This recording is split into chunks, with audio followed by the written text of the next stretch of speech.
Satnam, and welcome to the new episode of making your own Morphit moss. So the moss has already been washed or soaked. I soaked it for like 2 days in the distilled water with some baking soda, and this is what it looks like now that it's been soaked. Right? It's very soft and jelly, and here's some of those dark purple strands. So this is probably like the highest quality sea moss that I've ever gotten my hands on, because the moss that I was buying was not this texture, didn't have this smell to it. Like, I don't know, I was getting the Angel brand. I mean, I'm not trying to throw them under the bus or nothing, but yeah, so really good quality moss. And so what I'm about to do is make my new batch of sea moss gel. And I want you to see, and look. I got the Ninja. Yes, I bought this yesterday actually. I had just bought a blender. What kind of blender was it? It was an Oster. But the Oster blender and the design of the blender, I don't even know where my wife put it. The design of the blender was too narrow at the bottom. So everything at the top was not getting to the bottom. So the blender, I would have to empty it out. I couldn't even make a full blender of my super shakes. And that was like frustrating me. So I just was like, you know what, let me just get a good blender that I know is going to get the job done, because I'm fitting to make a lot of this gel soon to start selling it. And I just don't want to go through the frustration of having to stop and go. I want something that can really, and this blender actually heats up, right? This is the Ninja Foodie. That's the name of it's the Foodie. And this one heats up. You can make soup with it. And it's so powerful that it can crush ice, and you can make smoothies with it, you can make ice cream with it. Anyway, I'm not trying to sell ninjas. I'm just saying, if you're gonna make sea moss, get yourself a good blender so you don't have to go through the trouble of stop and go. You can, we're about to see how this blender does anyway, because I haven't even used it yet. It's my first time. I'm pretty excited about that. All right, so first things first, I'm gonna put some moss in. Well, I'm gonna put some distilled water in. All right, I'm gonna put about, I would say, a cup of distilled water, and then I'm gonna put the moss in. Put a nice amount in there. I'm gonna test my blender out, see what my blender can do. All right, and yeah, first let's just see what happens. Let's see how long this takes to smooth out. So the way I do it is I make sure that it's smooth. I don't want any kind of grainy texture to it. I want it to be completely smooth. So I'm gonna turn this on. Okay, turn it on. So look, I'm excited. I'm like a child with a new toy. All right, so we're gonna go to what is the setting I want to do? I guess we would just go to smoothie, right? I'm gonna put it on high, and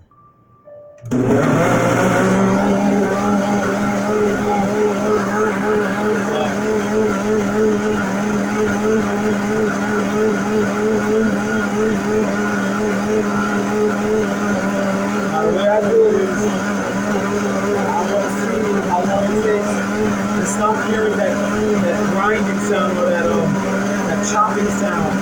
Once I hear it smooth out, and it stops making that then I know that it's chopped everything up.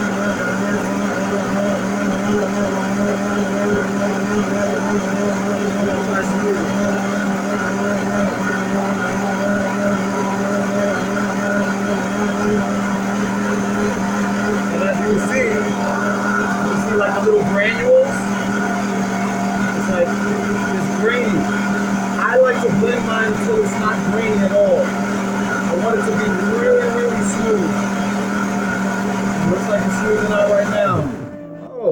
Oh, done, huh? So this blender apparently stops when it feels like stopping. But I don't think it's done yet. I'm gonna blend it a little more. I'm gonna press it. What? Oh, smoothie's like a pulsing kind of. Okay, okay. Alright, okay, let's go back to.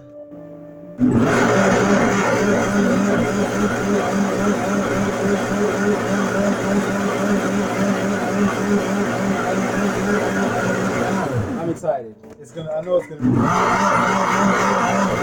Yes, see that? Now you can see that it's much smoother. There's not as much graininess to it. That's amazing. I'm so happy about this. Okay, so now it's done. I'm gonna open this up and we'll see the consistency. See that? Oh, I don't know if can you see that? Look at how smooth that is. That's what your sea moss gel should look like. And that is what a good blender is going to do for you. So I'm just going to keep adding to this, right? Because I want to get it to a real thickness now. So I'm just going to keep adding to it. Get yourself, oh my God, the Ninja Fruity is, I'm going to endorse it right now. This shit is lit. Lit! See, now I'm going to start getting more this thick gelatinous texture, and that's really what you want, because your sea moss gel should be like, it should be just what it is, a thick gel. When you scoop it out, you know, you get like 1-2 tablespoons, put in your smoothie, and you're good to go.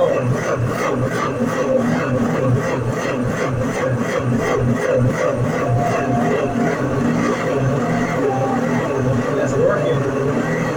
See, there's the graininess again.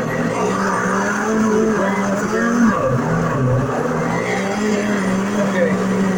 So now, what I notice about with blenders, when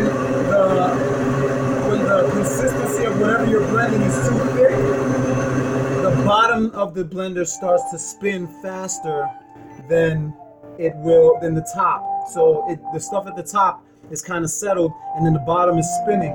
So when that happens, that kind of lets you know that the consistency might be a little too thick. I'm going to blend it again.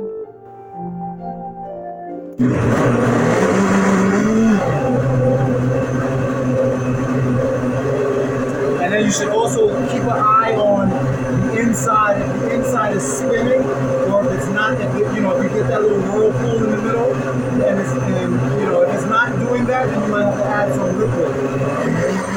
Like right now, it's kind of doing that right now, but it's still spinning pretty smooth. The consistency is definitely changing. I love this blender. Listen, get yourself. And I was gonna buy a Vitamix, but the reason why I didn't buy the Vitamix is because one, it's $350. Two, the container was so small. The one that I was looking at had a very small container. Three, the container was plastic, and most of the Ninjas are plastic. The reason why I chose the Ninja Fruity is because the container is glass, and I like the idea of glass because I'm just not a fan. And plus, this one heats things up for soup, so you can't really. I know the Vitamix that my dad has, it can make soup, but the container's plastic, which means that you're heating something up in plastic, and that's a big no-no in the world of toxicity or avoiding toxicity. So glass, I'm a big fan of the glass container blenders, and I think the Ninja Fruity is definitely making me a big fan right now. So I'm gonna have to call them and ask them if I can endorse their product, make some money. Now that is what I'm talking about. That's some fucking good ass sea moss gel. That's what I'm talking about. That right there. You see that consistency? I don't even have to blend this anymore. I could pour this out. Look at that. It's a little, actually it's still a little grainy, but this is way smoother than what I was getting from my other blender. Wow. It's like ice cream. It's like melted ice cream. And this shit is amazing. Let me tell you, when I'm going to share some very personal information. My wife has been experiencing some inflammation in her yoni area. And for those of you who don't know what the yoni is, it's her vagina. And she's pregnant, and I think that her underwear have been irritating her, and it's been I would say like at least 2-3 weeks where she's been like on and off with this irritation, and it was really bothering her. And yesterday, and we've been trying everything. That's another thing. We've been, she tried the grapeseed oil. She tried the castor. Look at that. Look at that. Wow. I'm so in love with this blender right now. Look at that. That is amazing. That's an amazing texture for your sea moss. So, yes. Anyway, so yeah, she was like at her wit's end. Like we tried everything. We tried castor oil. I always go for the castor oil. We tried castor oil, and it will work a little bit, but then the irritation keep coming back. She tried grapeseed oil, and I mean grapeseed oil is an amazing oil that heals really good for the skin. Tried that, heal a little bit, come in, and irritation come back. Aloe vera, tried that, heal a little bit, irritation come back. So she's like kind of stressing yesterday, and like I don't know what's going on. It's not, and I mean it's not like she was having some discharge, but it's not like a lot of excessive discharge. It's not a smelly discharge. She doesn't have any redness, any bumps, but it's just the underwear, and I guess where it was, rubbing on her skin, and down there's like really sensitive, probably because she's pregnant and the blood flow to her pelvic region has increased, so it increases the sensitivity naturally. And so she's just really upset, and even crying yesterday. So I'm always like, all right, well, we just got this new sea moss, and the lady who sold it to me, her name is Nicola. She gets it from Grenada, directly from the beach herself, and she really talked highly of this sea moss and how it's been helping so many people, which is including herself. She healed herself with the thyroid issue she was having, healed herself. So anyway, so I'm like, sea moss is good for inflammation, and it's really good for your skin, high in collagen and all of that stuff. So I said, you know what? Take a little bit of the sea moss in your hand, wet it, and then apply it topically to your yoni and see what happens. Anyway, so this morning, I don't even know what time it was, like early this morning, maybe like 2 o'clock in the morning. I don't know why she was up at this time, but I was sleeping. She wakes me up and she says, babe, it's so much better. It's like almost completely healed. And I mean, like a big relief came over me. So there's another reason why you should have sea moss in your life, because you could use it topically, and I'm 100% sure it will work for diaper rash if you have babies. I'm pretty sure my daughter has like eczema on her inside of her arms, so we're gonna take some pictures of that and start applying it topically to that and see how it affects that. And so try your remedies, test things out. That's another thing. I'm big on testing things out. Not that I want my family to be a guinea pig, but I would rather test out natural remedies on my family than to go get some kind of chemical concoction or some kind of topical cream. Because I come from an old school thought. In massage therapy, I adopted that if you can't eat it, you shouldn't really rub it on your skin, because essentially, whatever you rub on your skin, you are going to be getting into your bloodstream. You're eating it through your skin. So, if I can't put it in my mouth, I'm not really comfortable. I mean, certain things, like there's certain things that's like Dit Da Jiao, and I'm probably gonna do a video on Dit Da Jiao at some point, but Dit Da Jiao is a concoction of different herbs, but they're very potent herbs. So taking it internally is definitely a no-no. But topically, when you put it on your skin, what it does for bruises and abrasions and definitely any kind of broken blood vessels, amazing healing. Amazing. I mean, I can't tell you how many times Dit Da Jiao has saved me from injuries, has has healed me from back injuries or all kinds of muscular injuries, healed my children, healed my wife. I mean, any kind of injury, Did Gel has been our go-to. But I wouldn't drink that shit. It will poison you, it will kill you. But it's a concoction of very potent herbs. So that's a little different. But anything else, pretty much that we rub on our skin, we can eat. Well, I think with the exception of shea butter.